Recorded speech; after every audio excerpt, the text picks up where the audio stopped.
This is the Gainin Fast on Memphis podcast with Aaron Shriver. Aaron is a huge fan of country music star Eric Church and is a member of his fan base, the Church Choir. Aaron has attended and continues to attend as many shows as possible, and along the way, he meets some incredible people. Each week, he'll introduce you to a fellow choir member, and together, they will share their awesome stories and life adventures. It's time to meet one of them right now. Ladies and gentlemen, here's your host and choir director for the Gainin Fast on Memphis podcast, Aaron Shriver. Hello, everybody. Another Tuesday night. Welcome. Once again, if you're here, just go ahead and throw some stuff in the comments. I'm going to do everything on my end. So another great week, another great guest. I just got told by my wife, seriously, 10 minutes before I went live, this guy tried surprising me.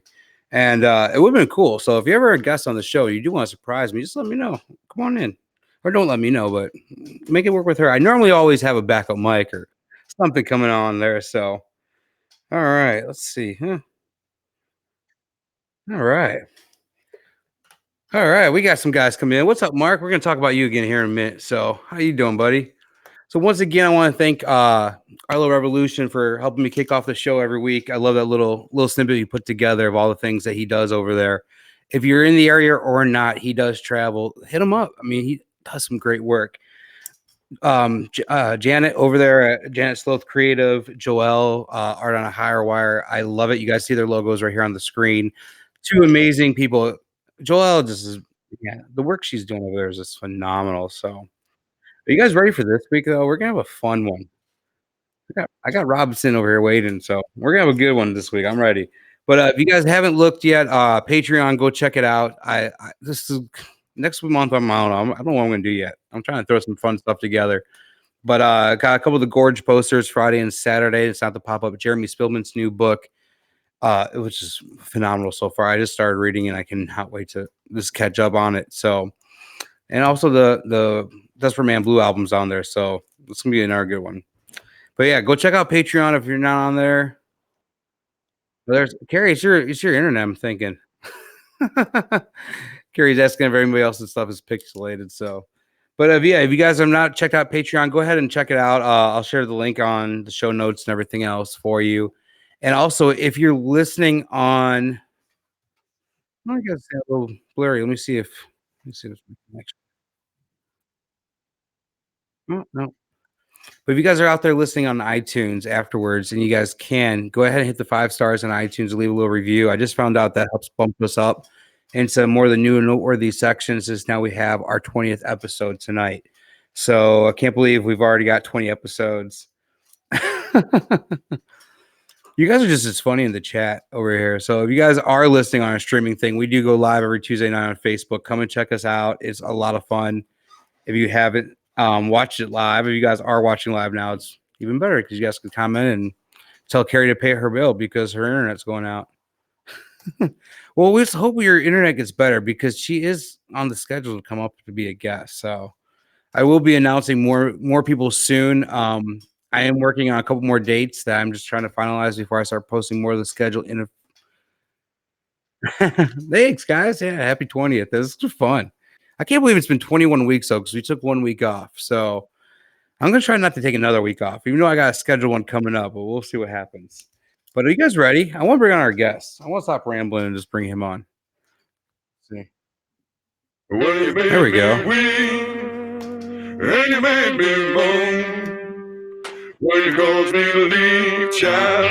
What's up, dude? What's up, man? How are you doing?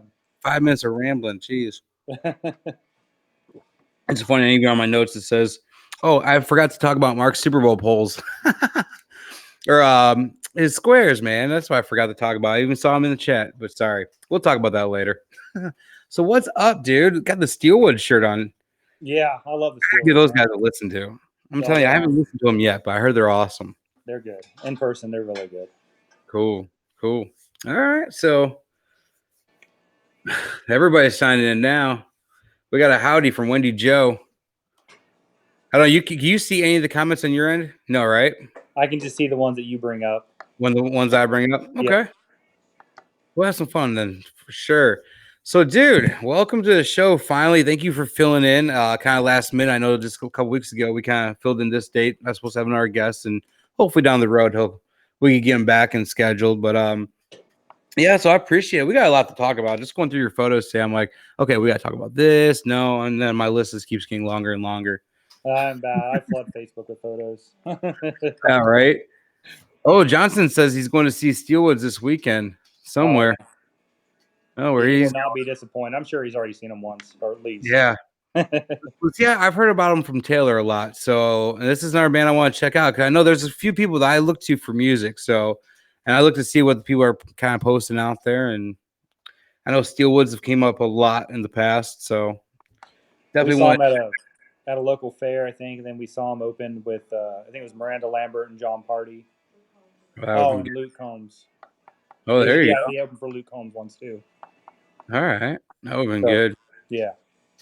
So where did your journey start for church? I mean, you came a little bit later in the game, or you've been there for? I mean, when did you first see him? Well, I first saw him when he opened the Ascend Amphitheater in Nashville. That was my very first show. I was in country music, and then I kind of got out of it. And then when I got with my girlfriend, who I'm with now, she kind of like played a couple songs, and she was like, this is who I listen to. And she played something. I think she played "Love Your Love the Most" and Two Pink Lines.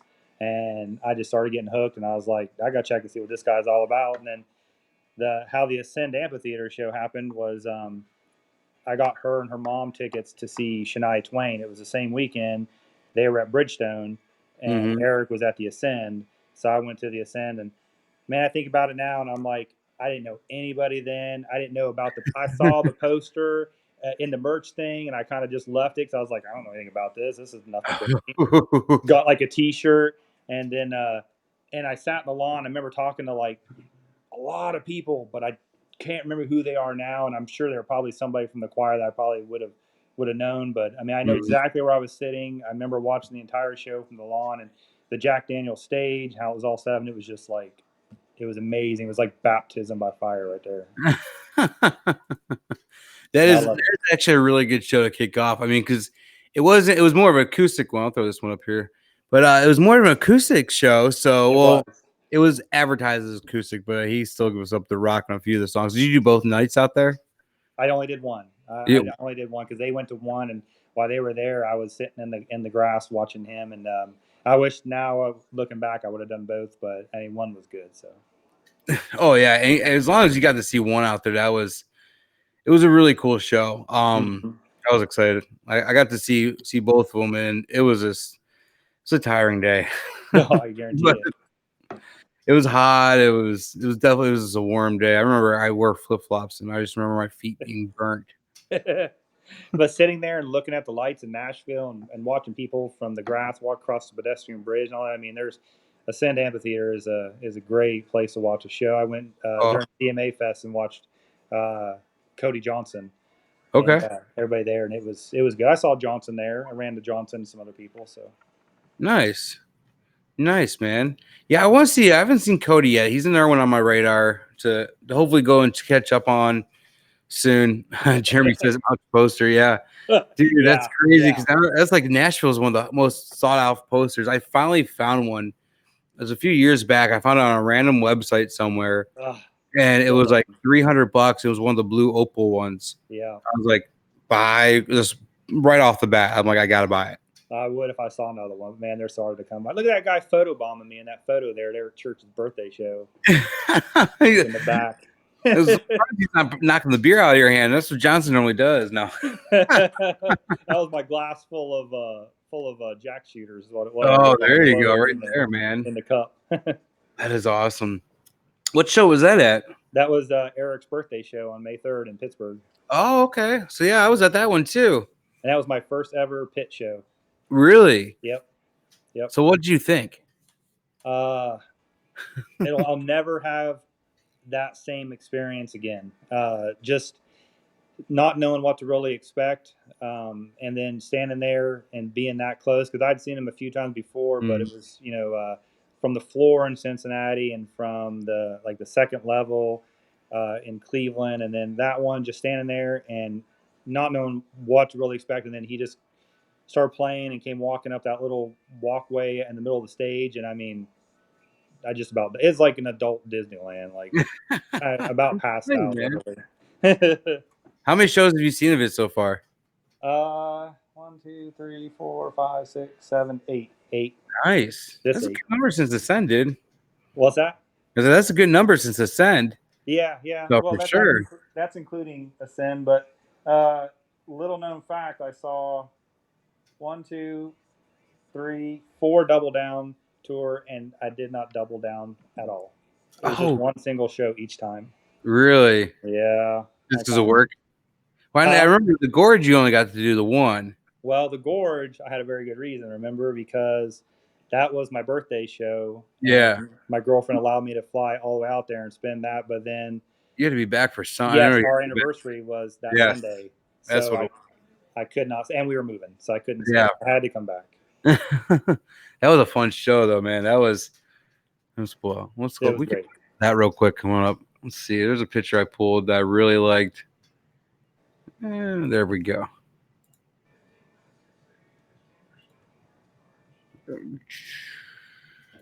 Pull my monitor closer this week, so I got a little better. This one here was awesome, dude, because this is view. Yeah. Was probably one of my favorite views going out there. I got to see it late at night where I think Hardy almost fell over the edge. But it was cool because this was from a vineyard like next door to the Gorge. Yep. It was a vineyard. They had weddings, and you could I think they had a wedding going on at the time, and you could walk, you could drive over there to it, and then you could stop at a certain area, and then you could walk over to like the cliff area that overlooked the big lake, and you could see the stage from there. And I mean, it was pretty breathtaking. Like that's why I'd probably have to put that as my top show, just because of the experience and the scenery and everything about that weekend. Yeah, dude, it was definitely one hard to beat. Sorry, I'm trying to. Someone said something about pit.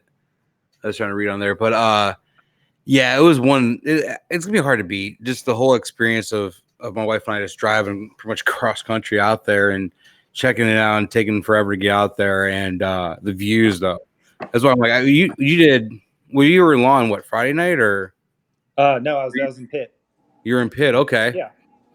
Yep. Yeah, because we were in Lawn Friday and then Pitt Saturday. So that's why I think I just saw you on Friday then. Yeah. Let's see, and then saw you, and then I hung out with you a little bit Friday night after the show because you were holding down the spots there, and then I was, of course, getting ready to go to bed because I had to leave the next morning early and head back. But that was a Pitt show. I was on my birthday. I had a Eric Church meet and greet. It was my first meet and greet with him. So was your birthday Friday? Yeah, my birthday was during that show, the 28th. Yeah, mine was Saturday, the next day. Yeah, so we're a day apart. Right. That's right. All right. So what year are you? That was my 40th birthday. Oh, okay. Yeah, so you got a couple years. That was my. Yeah. Let's throw it. 37. So 37. So you got me on 3. So funny thing, real quick about that meet and greet with Eric was, I didn't know really what to expect. I knew it was going to be quick, and I knew you weren't going to have much time, and there's a lot of stuff I wanted to tell him. And I remember when I walked around the corner, and I put my arm around him, and said something. I stepped back, and I stepped right on the tip of his boot. Oh. And I jumped back, and I said, "Dude, I'm so sorry. I said I stepped on your boot." And he's like, "Don't worry about it." He's like, "It's no big deal." And I was thinking, it's scuffed now. You don't need it. You can't even use it. You got to give it to me, Right. That's funny, dude. He'd be like, dude, those are like $5,000 boots. No, yeah, right. Like spit shine, like, all right, we're gonna shine these things up. So that's cool, man. So that was your first time meeting him and on your birthday. So that's it's kind of like a little hookup right there. That was, it was pretty magical. It was I cannot complain. I'll never forget my 40th birthday ever because of that. They're laughing that you said they're laughing in the chat that you said that your girlfriend allowed you to go. It's like, hell yeah. Johnson said it. It's like the same thing here, man. Yeah. Hey, I have to run everything through her. She wears the pants. I cannot. Yeah, I mean, you gotta run it past them, man. You're not even married yet, so. Nope. I don't know. Being I think it's 6.5 years, so pretty much it almost counts. It's like a common law marriage. I think common law is 7. We'll have to ask Tony and Janet. I think they just hit common law not long ago.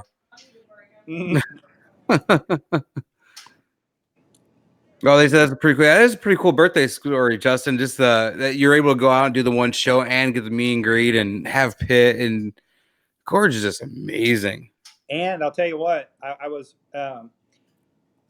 debating on wanting to go because I've never ever, for any musician or anything, I've never went that far away. I've always tried to stay local within a couple states, and then just when that show was going to be, where it was going to be. I've always heard that Red Rocks and the Gorge are like the two places to watch a show, and so a lot of things came together. Like Courtney, who I met in Pittsburgh in line the very first time I ever met her.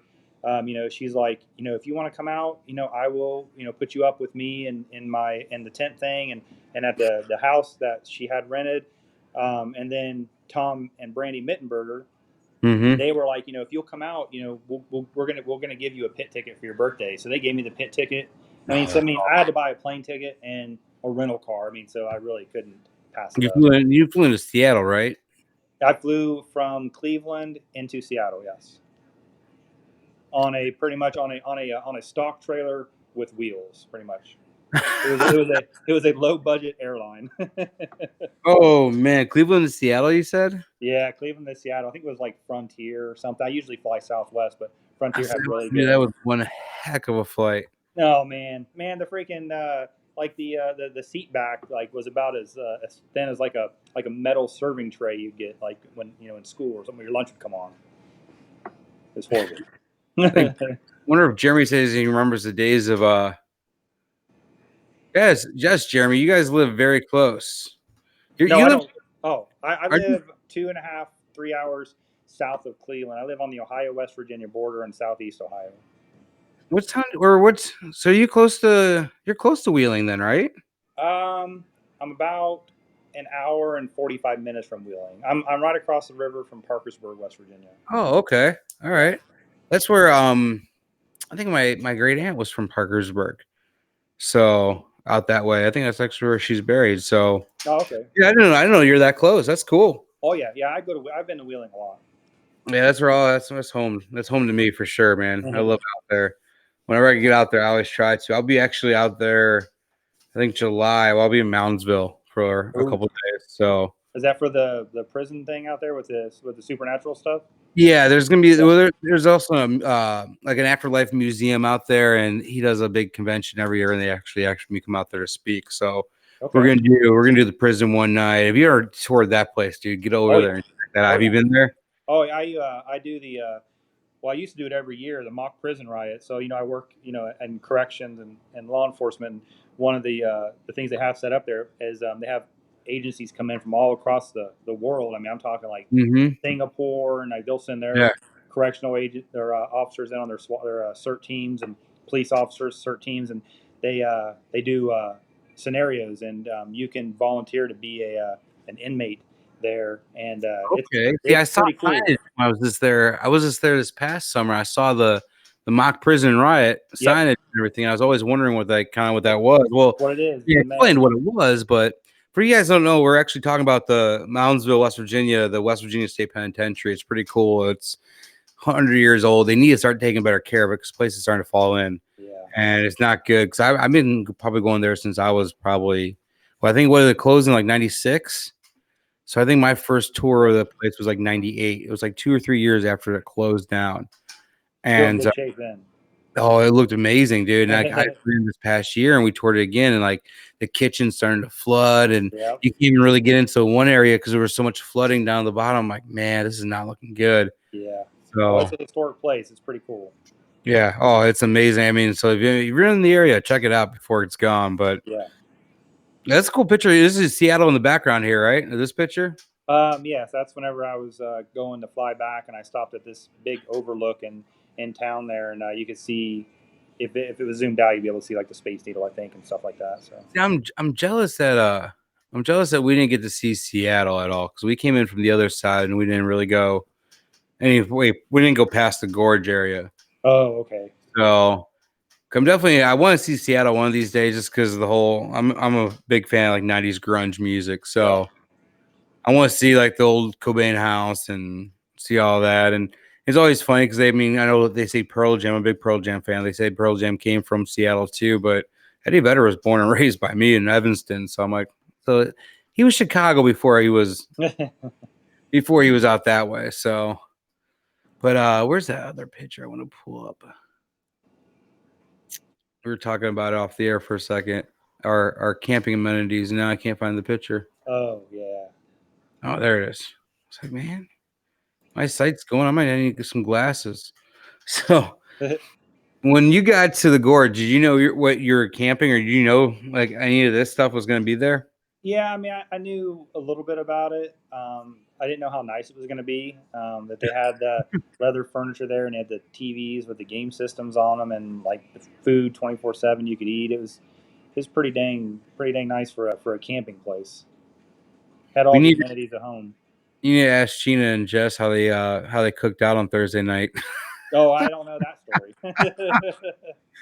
We'll just save that for another time. But that was a funny story about the Thursday night cookout. I think Jillian had to check a couple times to make sure nobody was on fire. Oh boy. So yeah, it was crazy. Like I didn't know they were gonna have I knew there was like extra things, but we woke up, I think Saturday, it was probably after you left.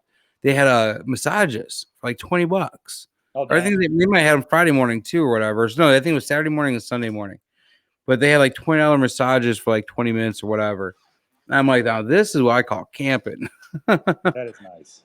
So, and then the video games and everything they had all night, and some snacks, and they all the donuts and stuff in the morning. So, And I would the back. weather was just perfect there. I mean, I remember Friday morning, I want to make sure, of course, you got a front row, don't go, you got to get up early. So I was up at like 5:30 or 6 in the morning. I was the first one. There's a picture I posted. It was like me with all my friends, and it was like there's nothing behind me except for like Porta Johns way back in the back. But I mean, it was just peaceful, just sitting there and just like just experiencing it and just the quiet and.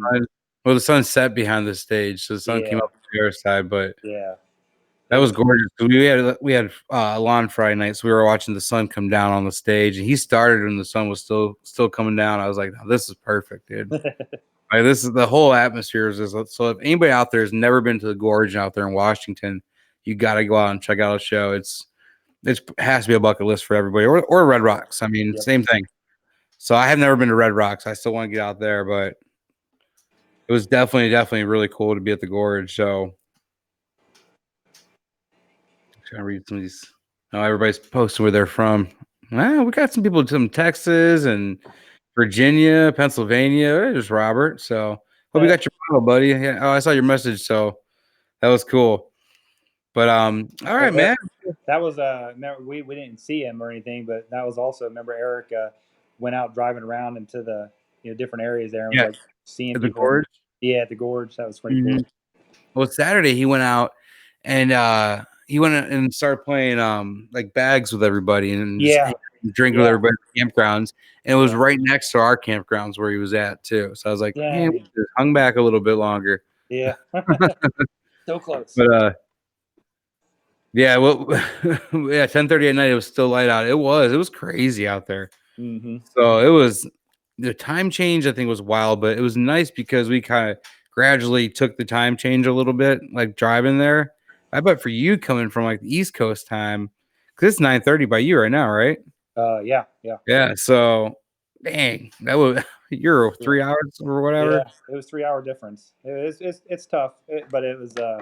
I mean, I'm glad I didn't go fly in like Friday morning or something. I think I flew in Thursday morning or Wednesday night. I can't really remember. And so we got to me and Courtney went out to the Seattle and we Space Needle and saw the gum wall and the fish market and the original first Starbucks and. See, when I was looking at pictures earlier, I saw a gum wall. I was going to steal that picture and it's pretty gross. It's like an entire alley of gum, and hepatitis and other stuff in there. Anything else that comes with it too. I got close, for a picture, pretending I was going to lick it, but I was not getting any closer than this. Well, are you originally from out the West Coast area though? Yeah.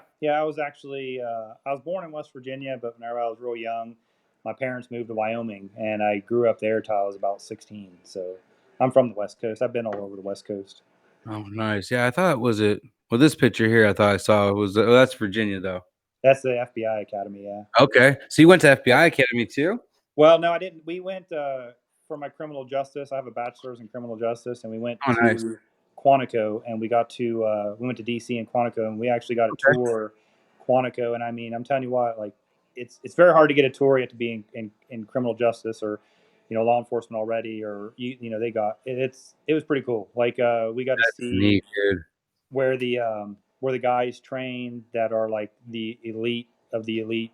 Like if something pops off in like Yemen or something, like they got an FBI special forces they got a Black Hawk helicopter in a hangar ready to go 24/7. They just roll that thing out. Those guys get on that helicopter and they're gone for however long. It's pretty cool. Nice. Yeah, when I was going through photos, I saw this one too. I was like, I gotta pull that one out. It has to have a story behind it. So Yeah, it's pretty neat. Yeah, we got to see they have a whole city built in there of houses. Looks like a residential street, kind of like something you'd see on Call of Duty or something. And it's all fake. It's where they practice, like going in like on a raid or going into a hostage situation. It looks just like a real city, like cars and everything, restaurants. There's a laundromat, all kinds of, and it's all just prop. Yeah. that is crazy. That reminds me of what was that movie? Oh, I can't even think of it. It was one of those stupid Seth Rogen movies with where he was interviewing that guy. The Interview, I think it was probably called Interview. Interview, Yeah. and they go through like that one grocery store was fake or something. Yeah. That's probably something has to do with that there because there's all that kind of stuff's there. So you, with that now, what is your current job now? Well, part-time law enforcement, and then I work in corrections full-time. Okay. So, Yeah, I saw a couple of these pictures from Jamboree in the Hills of like you backstage here with Lady Antebellum and stuff. So I didn't know. yeah. Now, with my law enforcement thing, I'm allowed to work in Ohio, and we all get commissioned to work Jamboree in the Hills. And how that worked right there with Lady A was I was working the what's called the photo aisle, and Jamboree in the Hills was a huge thing. It's over now because Live Nation killed it, but it was this huge country music festival for 4 days, and it was just amazing. And I was working one day, and I was watching Lady A's people come back and forth, and I was looking for a guy that had an all access pass and on his lanyard. And I said, hey, do you guys need anybody to work, meet and greet, for him? So me and my buddy will volunteer. And he said, well, let me go ask somebody. And he came back and he goes, yeah, if you guys want to do it, he's like, yeah, that'd be great. So we ended up getting to meet Lady A there. So. Yeah, it always works though, man. Yeah, he's got to ask, man. People are like so afraid to ask. You just got to ask. Never going to be turned down unless you ask.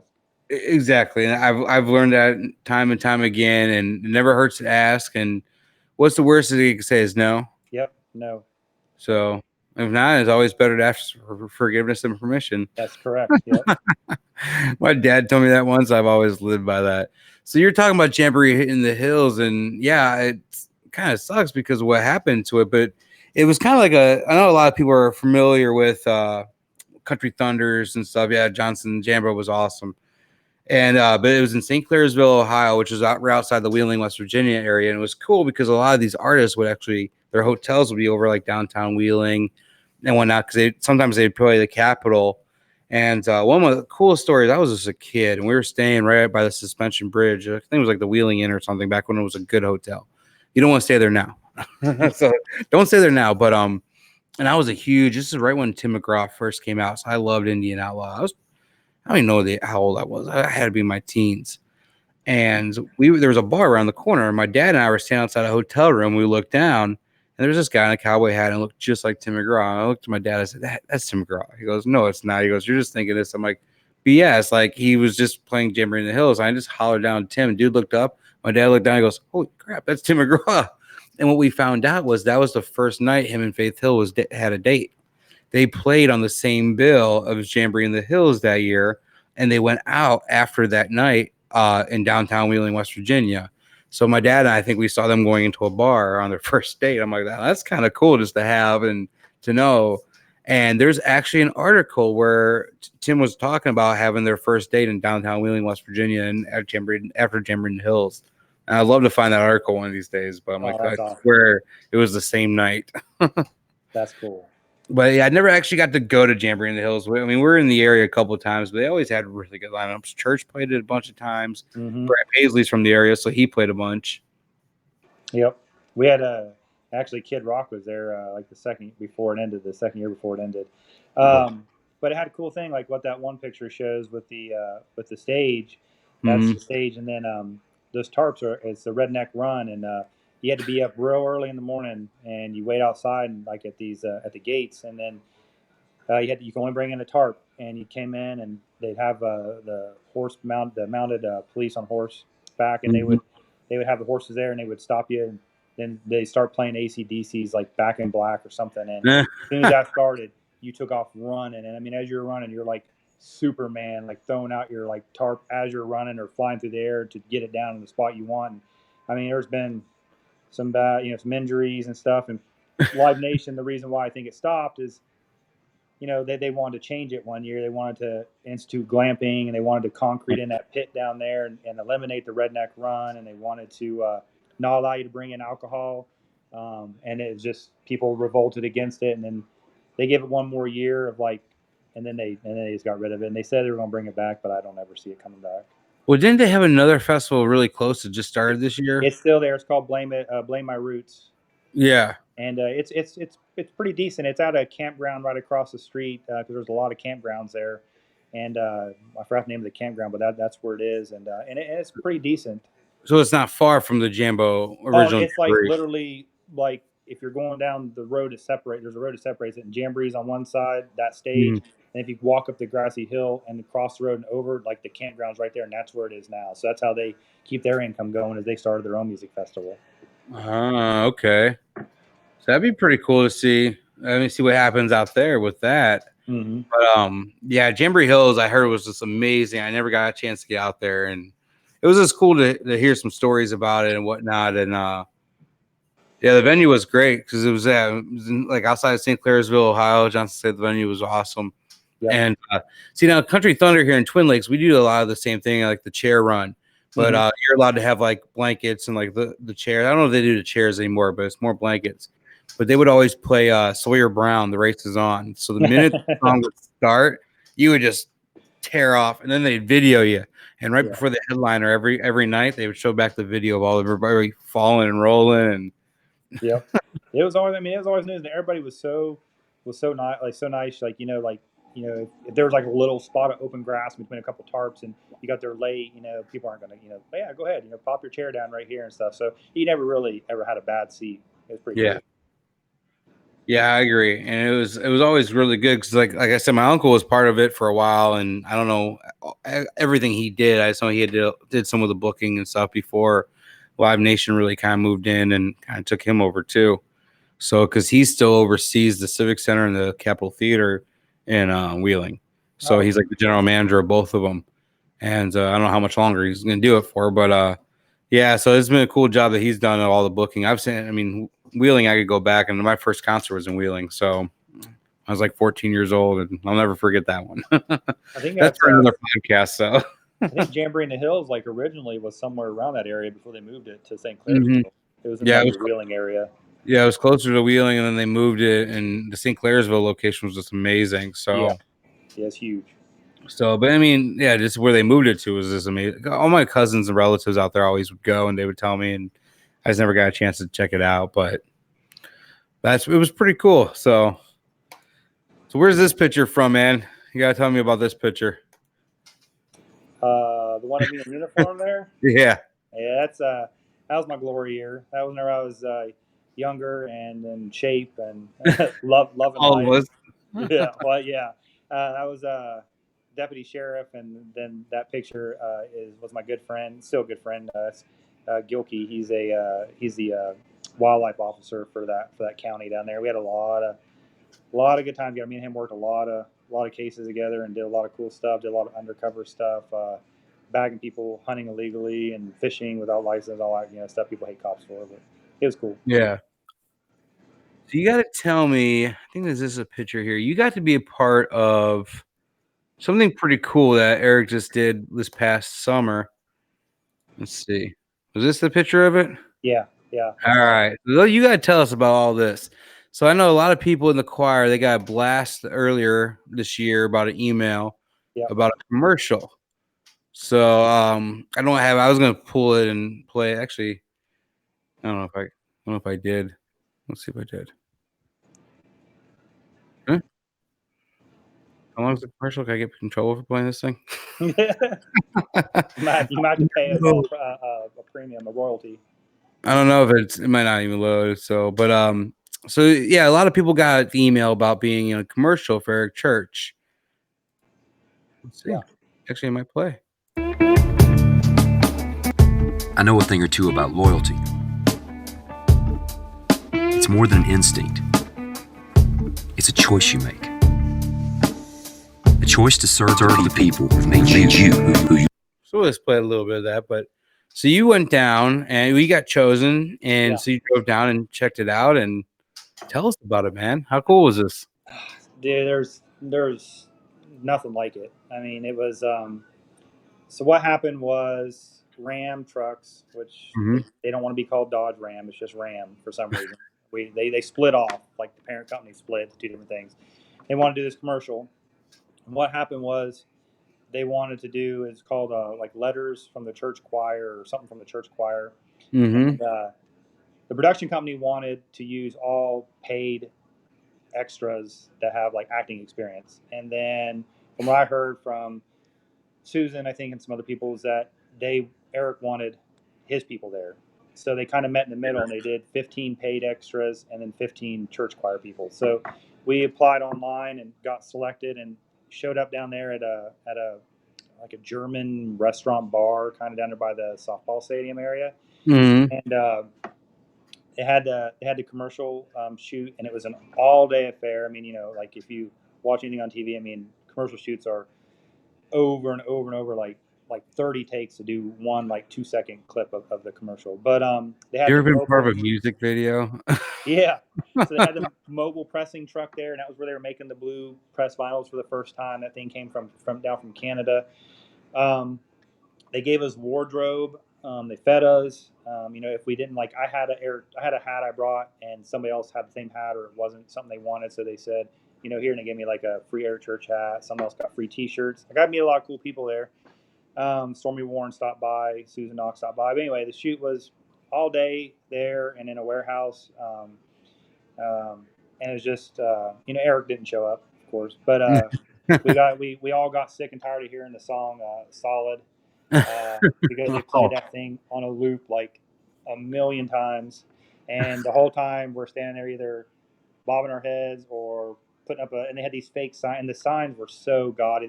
Somebody else made the sign before we got there, and they were like, one said like Eric Forking Church, and it was like a fork in the middle, and it was like something I don't think anybody would make. It was like, what? Yeah, it's horrible. And we were staring at a white screen with a piece of pink tape on it, and that pink tape was supposed to be Eric. So when you see Eric in the commercial singing, that's actually footage they took from Denver.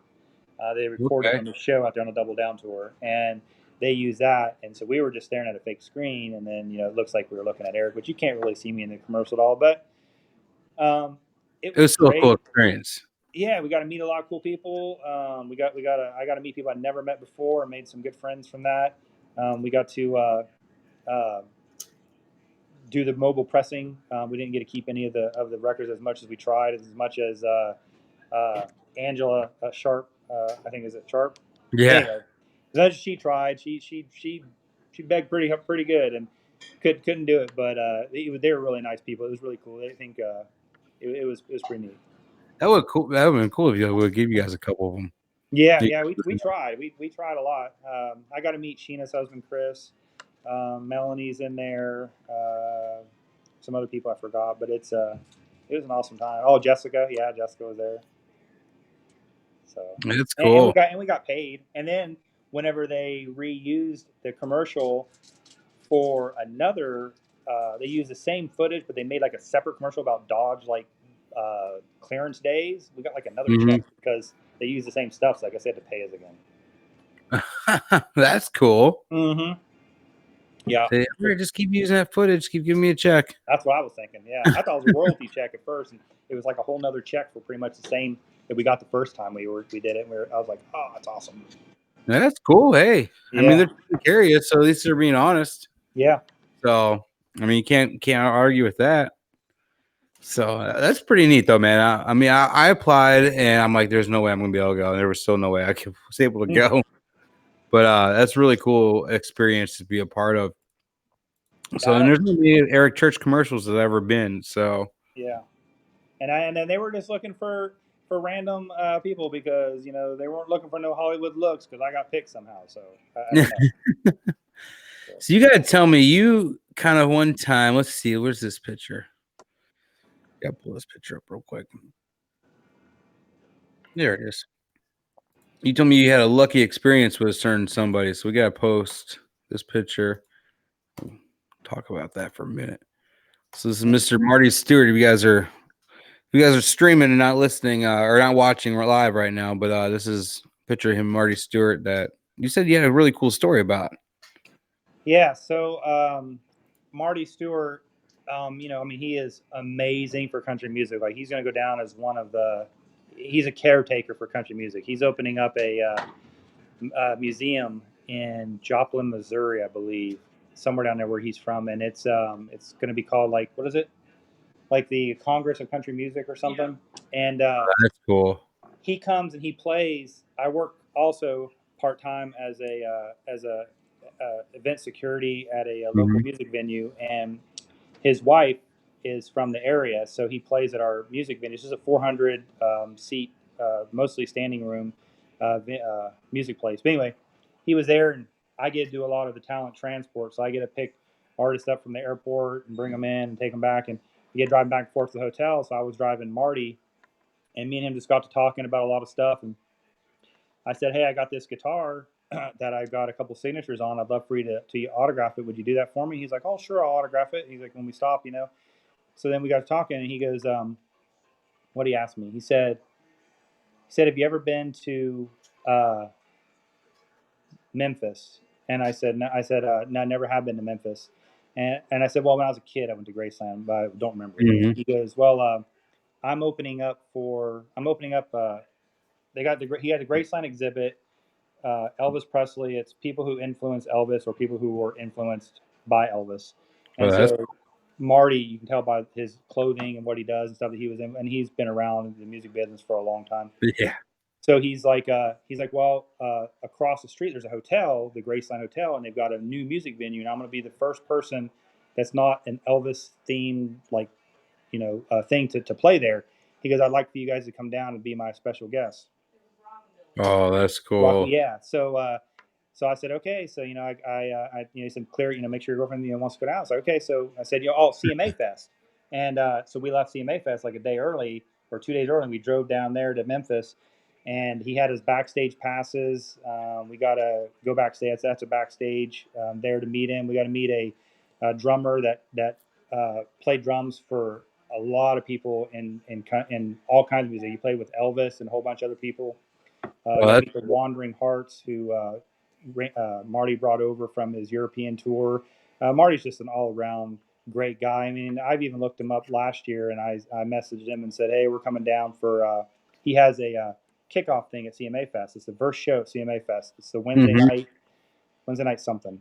And I said, hey, we'd like to come to it. And he's like, you got tickets? And I was like, well, no, not yet. And it's sold out. And he's like, well, I'll have you a couple of tickets at will call. And they were in Marty's personal row of seats in the Ryman that's like reserved for him and his family. And that's where we got to sit at and watch this past year's show. I think maybe 2 years in a row. I don't know. That's neat. I actually got one of his posters. What year is it? 2007, from his Midnight Jam he did at the Ryman. That's it, the Midnight Jam. That's what it's called. Yep. And it's awesome. Hey, you need to tell them that guy was in Sun Records whenever they got that picture with Elvis. Oh, okay. Well, we'll talk about. My girlfriend's trying to tell me what to remember to say. When we get to something later, I got to remember to tell you about that. Oh, okay. Hi, Brandy. Thanks for the. Does that have to do with Memphis? Yeah, with Sun Records. Yeah, let me pull that picture up real quick. I got that picture. He was in that picture? He's on the wall? Hey. Jen, What? is what you said? He's on the wall, the picture? No, the drummer Yeah. was there when they did that. Oh, when they all came in. Yeah. When they Oh, the $1 million Yes, yeah, thing? he was Yep. the drummer for it. That was the drummer we met at that show with Marty. Oh, He was that's cool. That's really neat. when all those people, when those famous people showed up to I got the original recordings of that. I just bought a CD one. I love going to Sun Records when we're in Memphis, and it's definitely one of the places that you got to check out.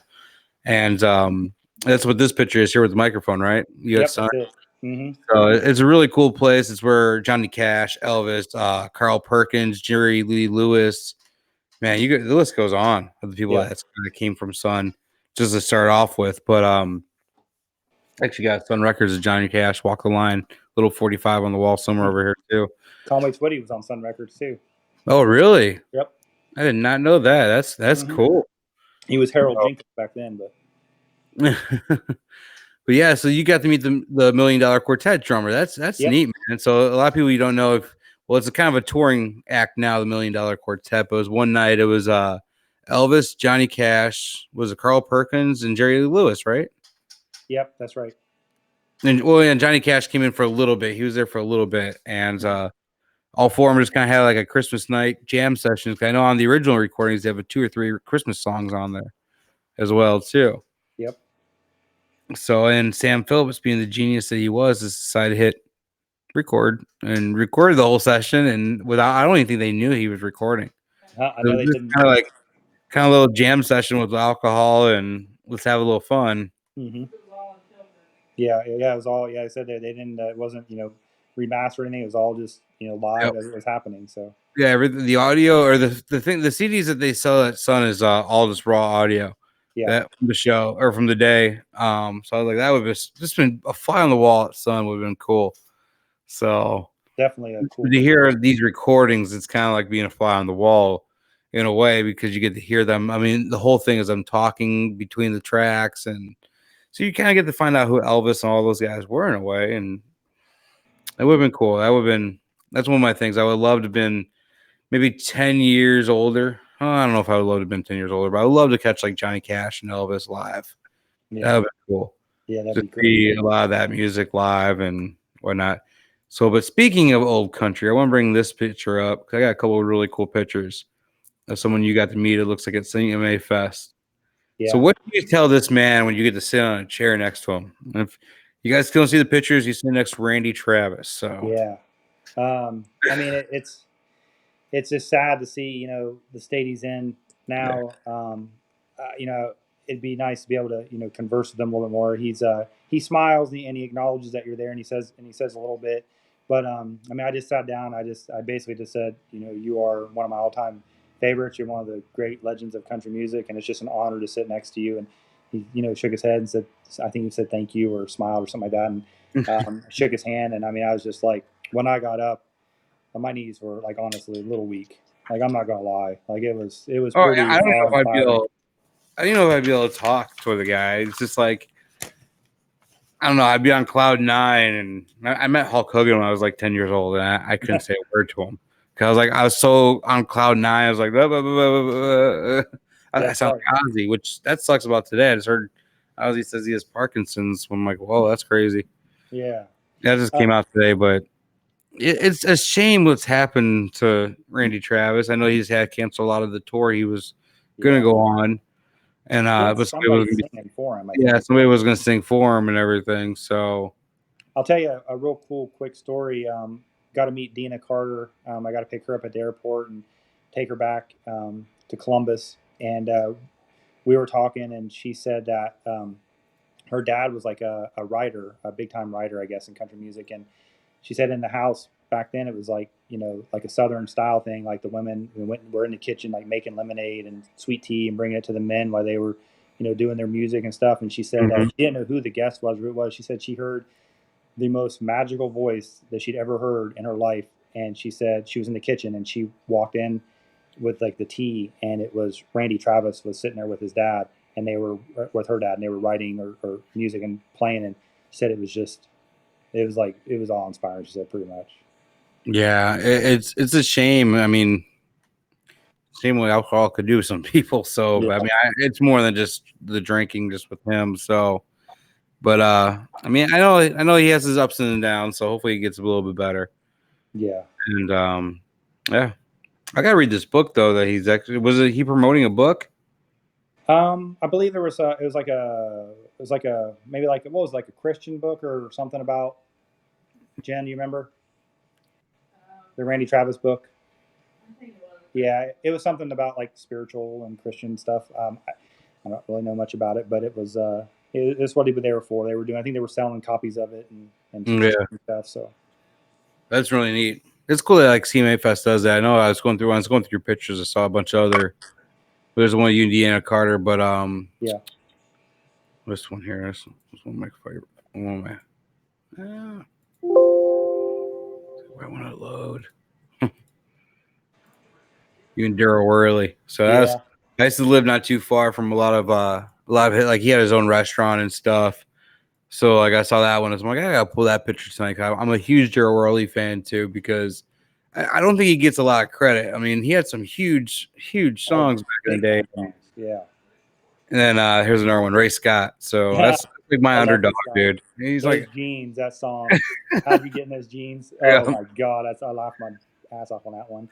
But if anybody's watching and has never been, when you go to CMA Fest, get the 4-day Fanfare X, and if you have any downtime, you're not doing. That's where you meet all the artists and get to hang out. And it's air conditioned, and there's all kinds of cool. Miranda Lambert has her Mutt Nation thing in there, and a lot of stuff. Yeah, you did that one year, right? 'Cause I think you sent me a picture.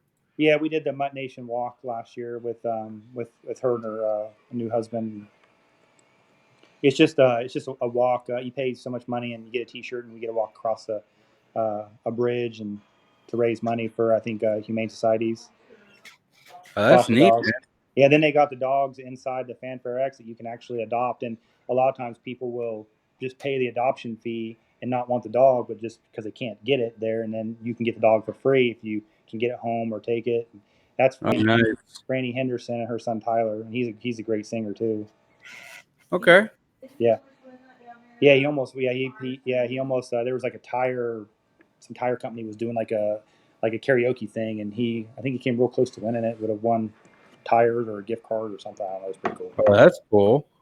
It's always cool to like when you meet these people, these amazing voices. You're like, man, dude, why aren't you like doing anything with this? Yeah. Tyler's good. He's real good. So you gotta tell me about you and Joe Nichols, man. I saw a couple pictures in here. You and him. Let's see. Let's throw that one up here. And you got another one where you getting your guitar signed. Yeah. I love Joe, man. I loved him since the beginning, dude. Since like Broken Heartsville and Tequila Makes Her Clothes, fall off. He's just been.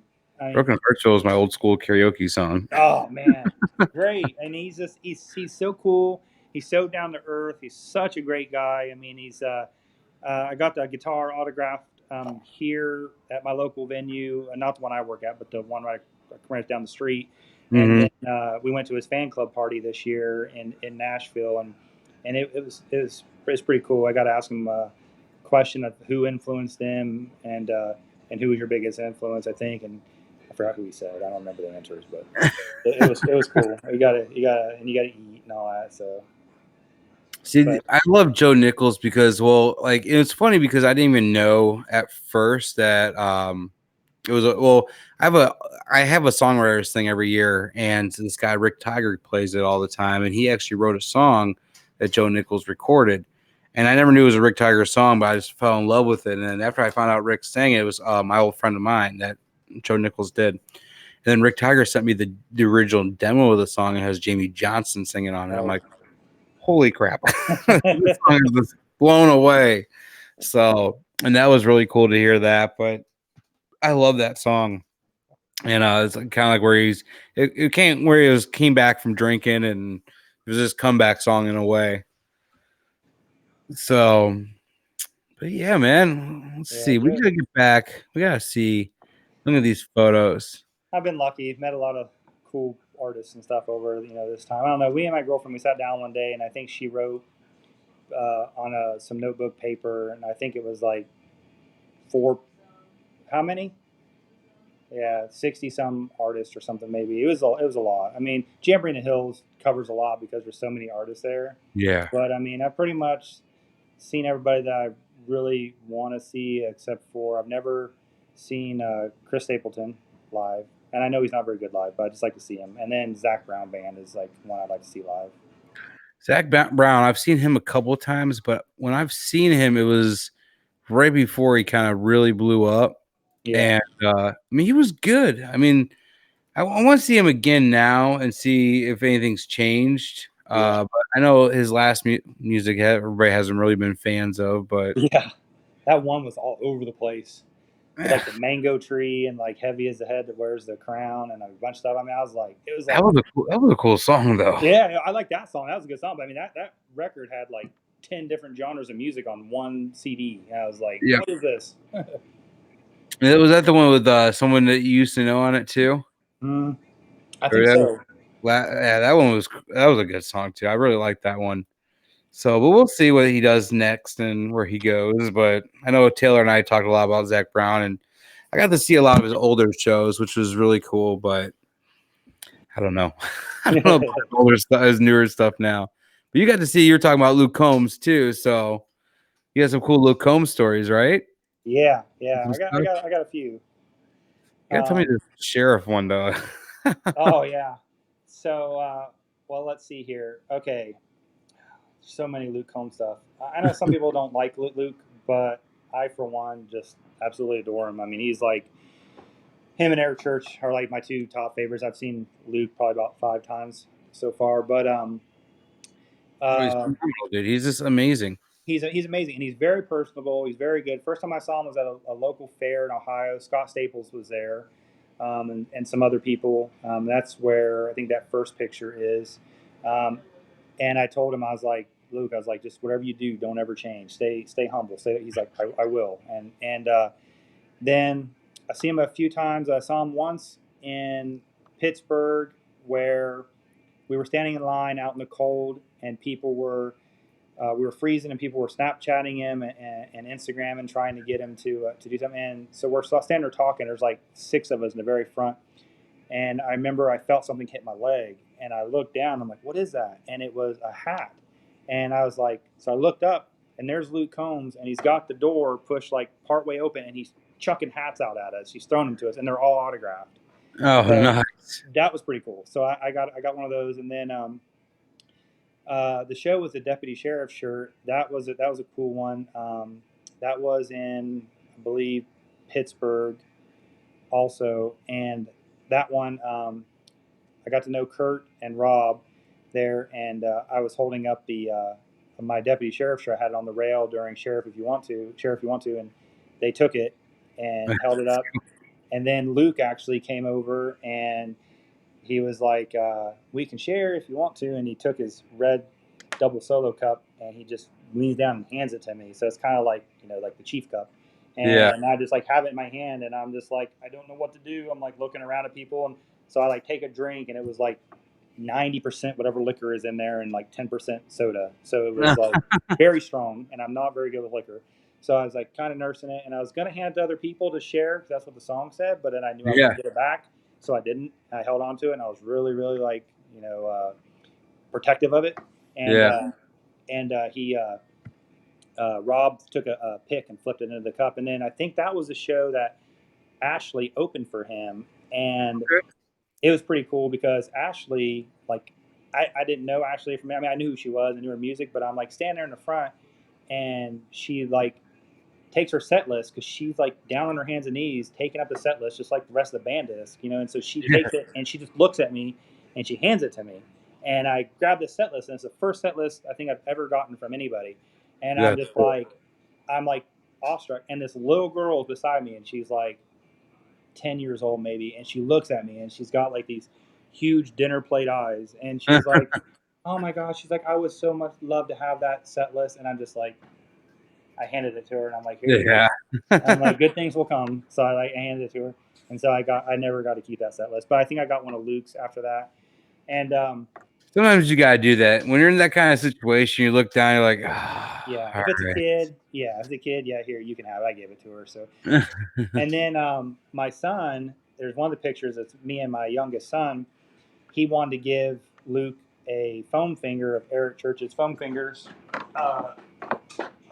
like this one here. And so he wanted to give it to him because we knew that Luke is a big Eric Church, big influence on him. So he took it to the meet and greet and he gave it to Luke. And he was like, "Here, I want to have this." And he was like, "Oh, it's so cool." He's like, me and Eric. I was just sitting on Eric's porch a couple weeks ago or something. He goes drinking Jack and Coke with him and writing songs. And he's like, I'll never let this go. And so then I was like, okay.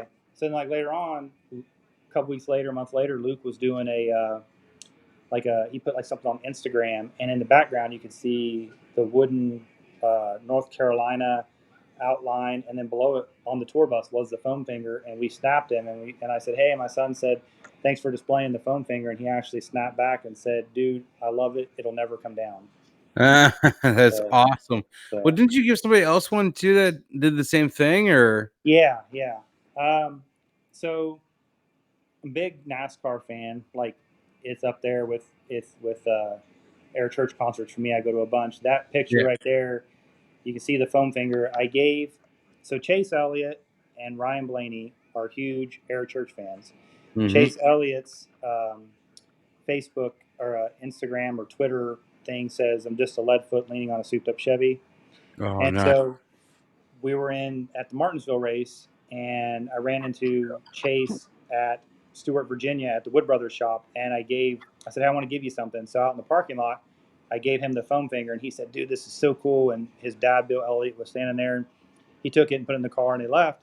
And then he won Talladega later on.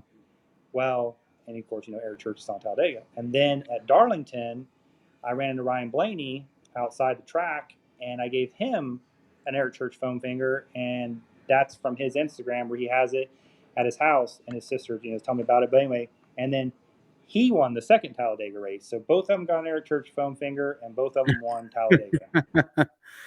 So you're gonna say, like, if you just give a driver a foam finger, they're gonna win? Yep, as long as they are Eric Church fans too. Man, I bet you Jimmy Johnson he knew who you were. Yeah, right. Yeah.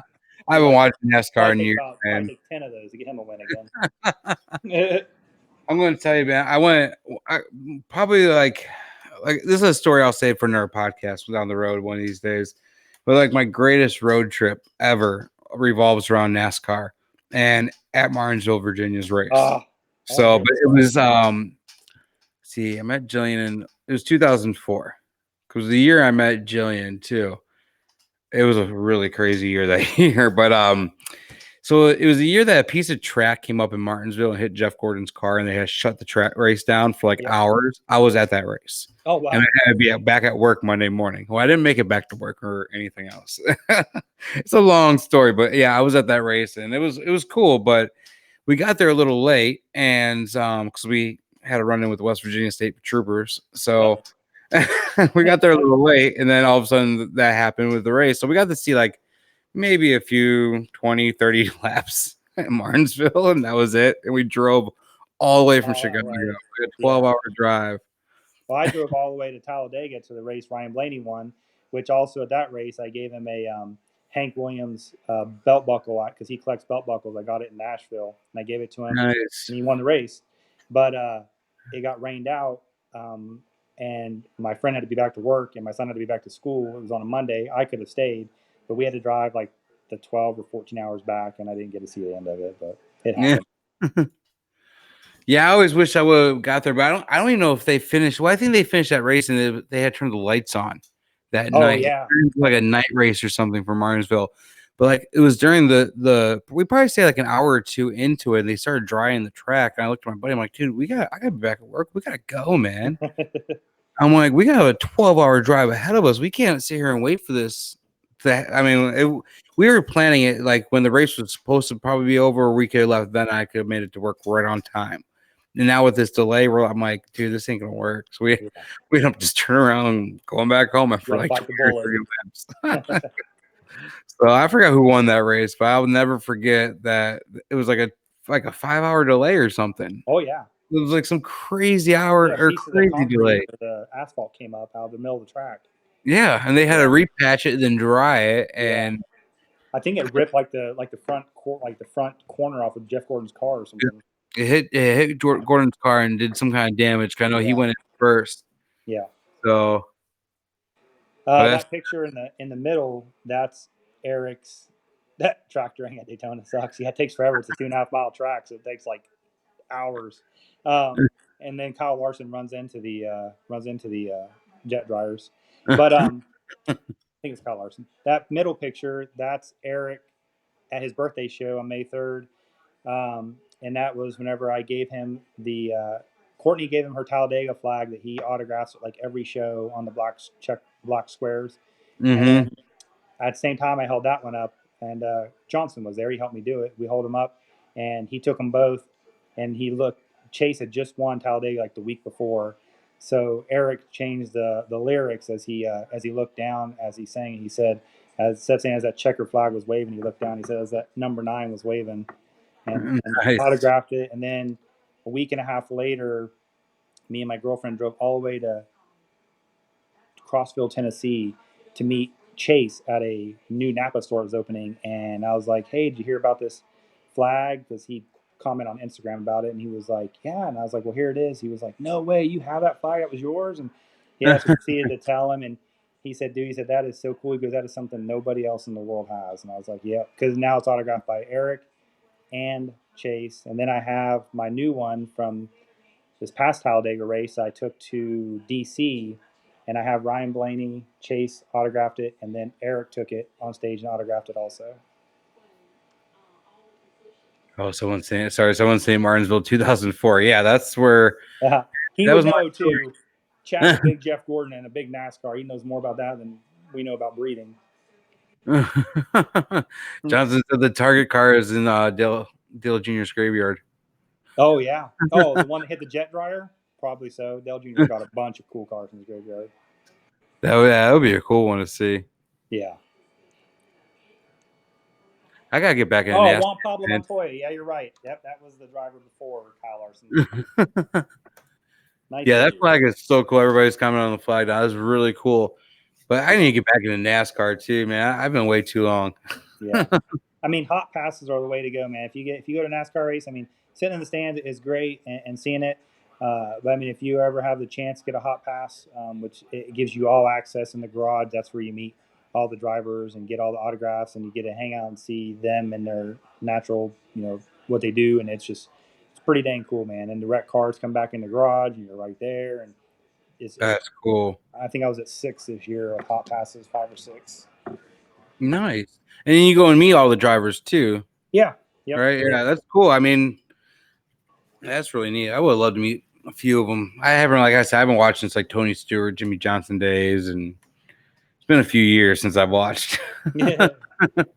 That's Ryan Blaney. I met him in Charlotte. I met him a lot, of course, but that's him in Charlotte at Speed Weeks down there. That's cool. Johnson says he loves doing the Neon Garage in Vegas. I would love to do that. I've never been. I went to Big Bill's in Talladega. That's pretty cool. But the Neon Garage in Vegas would have to be pretty cool. Chris, he gets to do a bunch of cool stuff, man. He gets to travel the country. I'm telling you, if you're a single guy and you like to travel, truck driving is the way to go, I think, because you get to do some cool shit. Yeah. So if I had to do over again, I mean, if I didn't, have kids at a younger age, that's probably what I would do. So you had another flag that you had Eric sign too. What was this one here? That was the Talladega flag. Was that Courtney's you're talking about? No, that's mine. That one there? Like it, but that's mine. I got at Talladega when Ryan won. Yeah, there it is. And as you can see on the bottom, I'd already had Ryan and Chase autograph it at Martinsville. Nice. And I told them what I was planning on doing. Of course, they know the whole situation. So they and then I took it to DC and held it up, and Eric walked all the way, of course, from the back there from his microphone, and came up and grabbed it and autographed it and handed it back to me. That's cool. So, yeah, they're both framed in my house here. Oh, yeah, that's definitely their keepsakes. It's like dude said, like Chase said, it's one of a kind. I mean, it's something that nobody else really has because he hasn't really hung up any more flags. Well, didn't they use that your picture too on on like some ads or something? Chase did on his Instagram before the second Talladega race. He he said, I'm going to throw this back to my favorite country artist or something holding my flag. And he's like, I hope for a good outcome at the race. And it was actually my picture of Eric holding the flag there. That's cool, dude. Yeah. Chase knows whenever I see him. That's neat, dude. It's because I know like Marty Smith's a huge Eric Church supporter too, and he does a lot of NASCAR and yeah, they use it on his website there. Yeah, Marty. Yeah, Eric wrote the foreword in his book. Yep, I haven't read that one yet. I gotta get that book. So I gotta get it. I'll probably get that book soon, and that'll be another one with the giveaways next month or something. So we'll see what we throw in there. I'm out of all my cool stuff, so I started the year off with 2 really good ones off the bat, and I'm like, we'll see what we do next month yet. I don't know. So we're gonna do something. I used to play some music. I'm just gonna skip the music and all the button pushing, but it's a little game that I started doing where I'm gonna ask you 10 questions. Half of them are Eric Church related, half of them are just kind of more personal, like you're related for you. But okay. Let's see what you gotta do. So normally it was 60 seconds hot seat, but we're just gonna spend a couple times and a couple questions. Okay. So one Eric Church lyric that stands out to you. Probably from Love Your Love the Most, Red Man Taste, Damn I Love My NASCAR Race, any song sung by George Strait's Country at its Best, just because of the NASCAR and the George Strait thing in there. Nice. That's cool. And that's kind of like your first song that kind of turned you on to church too, yeah, right? Yep. Yeah, and I love that song. I love the music video. I got the George Strait album from that video autographed by Eric. Nice. In DC. So. I didn't think about that. That's a really cool idea. Yeah.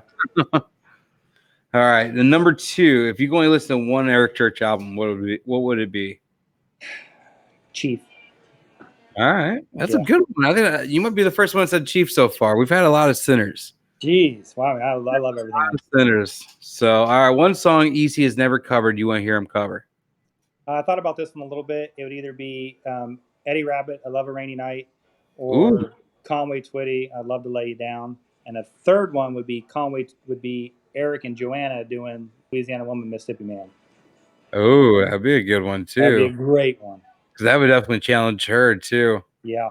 I'd love to see that go that route. I really hope somebody like in his camp is watching this and like writing all these songs down that people are adjusting every week, just to give Derek like, here's some suggestions for next tour. All right, what is your dream opener for Eric Church? If he has to go back to pick an opener, so let's say he goes to stadiums next tour and he has to pick an opener, who would you want him to see him bring with him? Geez. It had not be country, right?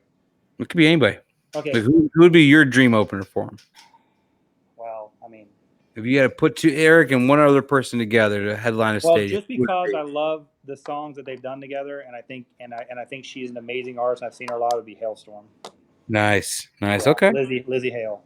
I think that'd be cool to see them together, like in the stadium. I know they did the arena tours too, so I didn't see it, so I'd love to see it. I don't think he could do a stadium by himself. He'd have to bring at least a couple people with him, and I'd like to see him stretch out and do some more. I mean, unless he just brought Bruce Springsteen, they just did like a headline tour together. That'd be a hell of a good show. That would be great. What is your least favorite Eric Church song?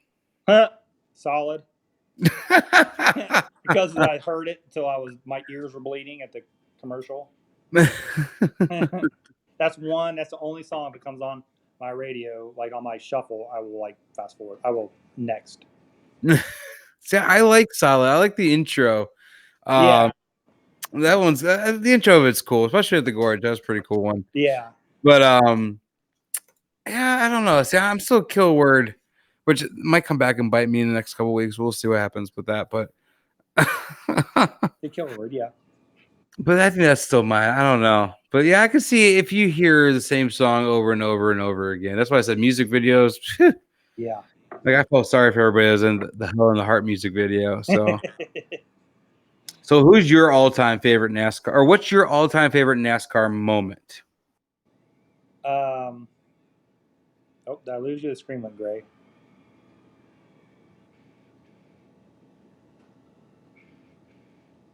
Still live? Are you still there? Oh yeah, I am now. Oh, yeah, weird. You came back. Okay, all-time What's favorite. your all-time NASCAR? favorite NASCAR moment you've ever had or witnessed? Probably Jeez. I'm going to say being at Martinsville this year, the first race when my driver Brad led like 440 some or 445 laps, pretty much on the whole race and won, and I got to celebrate in victory lane and That's end cool. up getting a win sticker that was going to go on his car and 3 hats and a whole bunch of stuff. So I think that was probably, and then it was my first race that I ever took my girlfriend to, and she got to see her driver Chase finish second. So it was pretty cool. Oh, that's pretty neat. Yeah, I'm You gonna guys say that one. arguing at the last lap. No, Yeah. no. Yeah, we didn't care. I was like, one of these guys is going to win, and we're going to jump over that fence and go right to victory lane. So which is cool. That is so cool. What's your favorite NASCAR track and why? Boy, been to a lot. I'm gonna say fan experience would have to be probably Talladega because of how big it is and the food that they have inside, and it's like $4 for like any food inside there. It's just, and they've redid it all. But my all-time favorite that I go to religiously is Martinsville, just because it's a small half-mile short track. Everything's compact. Everybody's right there. I like that one a lot. And I've been going to that one probably the most since my aunt used to live like 2 miles from the track. So I'll have to tell you my fun story sometime. It involves with a club not far from the track. oh yeah, What is it, Blacksburg, Virginia, right there? Martinsville, Blacksburg, where Virginia Tech is, I think. Yeah, or something. Yeah. Well, we'll see. I don't think my buddy Hager's watching. But Roanoke, maybe. if he was watching, I know the name. Joel Johnson probably knows the name. It's a strip club and famous strip club out that way. I forgot he mentioned it one time, and we have a guys chat. I forgot what it was called. I think we stayed in like Roanoke. I think like an hour away, like is where we stayed at. All right.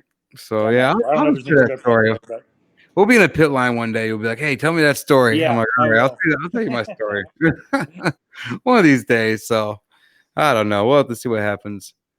Oh man, I'm trying to think. So at least we're still. I think we're still alive. I'm trying to make sure it's not just you and I talking because we had that little reset. But I think we're good. Yeah, I know there's no racetrack in Blacksburg. I know like Martinsville. I'm trying to think of the sound. Or so yeah, our thing's still going. I'm trying to think of the town that's really close. I don't know.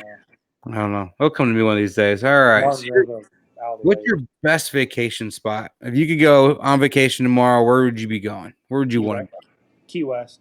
Key West? All right. That's where 2 out of the last 3 years, that's where we went, and Key West has just been amazing to go to, and I love it. I'd go back any day of the week.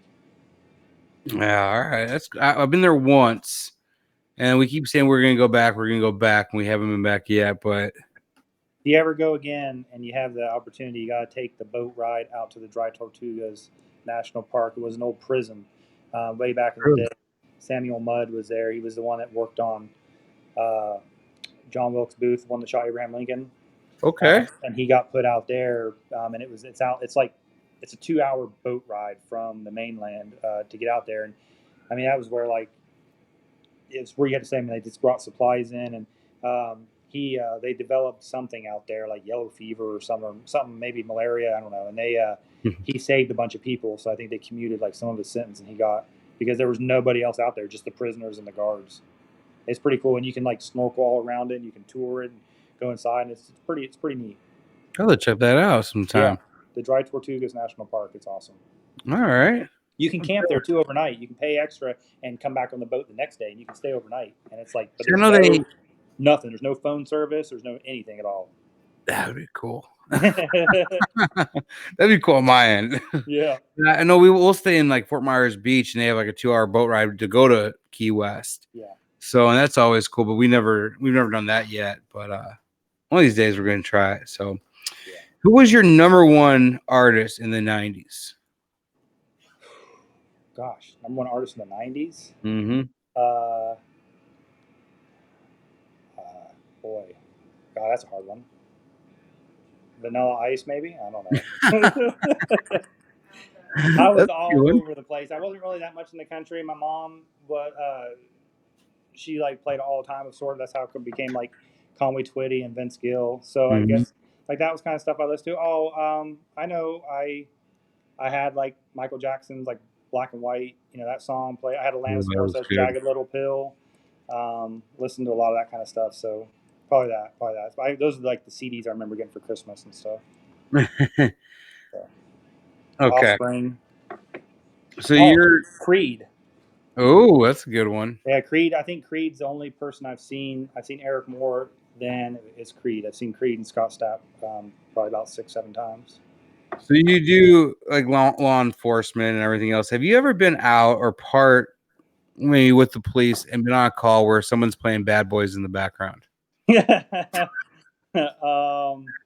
don't believe so. I have not. I don't think I've ever experienced that one. I think maybe people might have said it, but I don't Every think time I everybody. see videos online of that, I just laugh because I always want to do that. My wife will always yell at me, like if there's a cop on the pull over on the side of the road, I want to put it on my iPod as we slowly take by.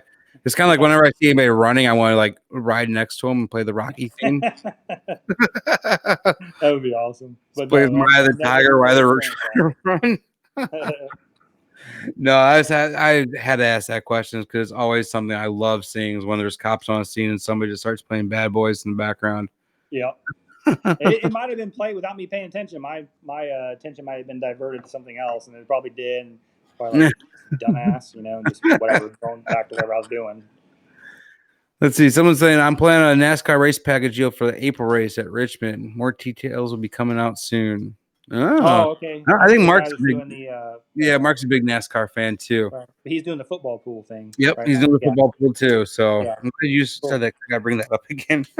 Yeah. Since I forgot earlier, I'm bad at it. So, well, man, I'm telling you, this time goes by quick. You just never know. What time is it? It's almost 9:30. Oh crap! Yeah, it is. All right.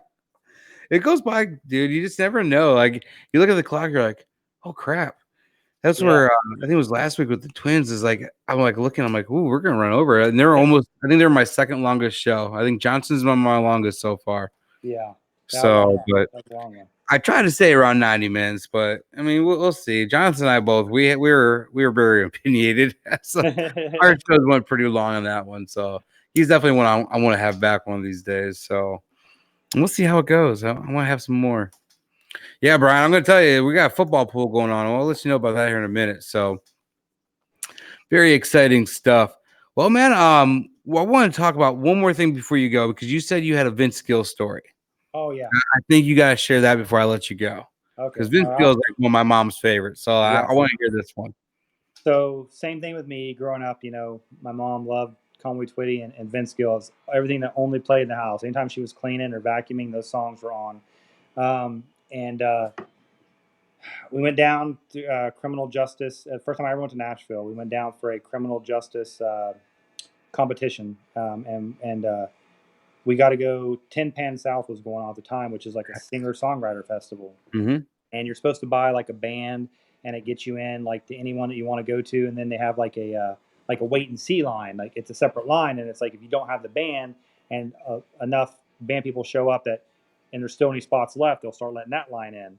Mm-hmm. So we went to I think it was it was like north in Nashville. Like it wasn't Loser. It was can't think of the name of it.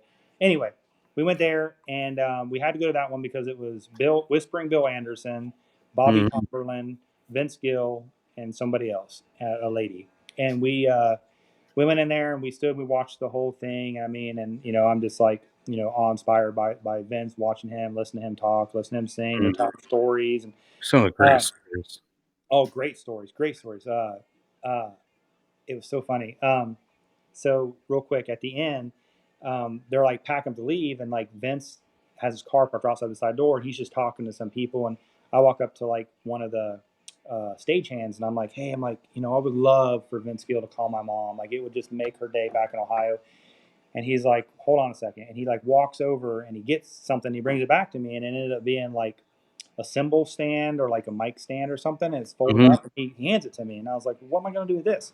And he's like, well, you got this in your hand. You're officially a stagehand now. You're allowed to be up on stage. Let's walk up on stage. So we walked up on stage, and he's like, hey, Vince, this guy's got a question for you. So I'm like, hey, Vince, would you mind calling my mom? She's a big fan.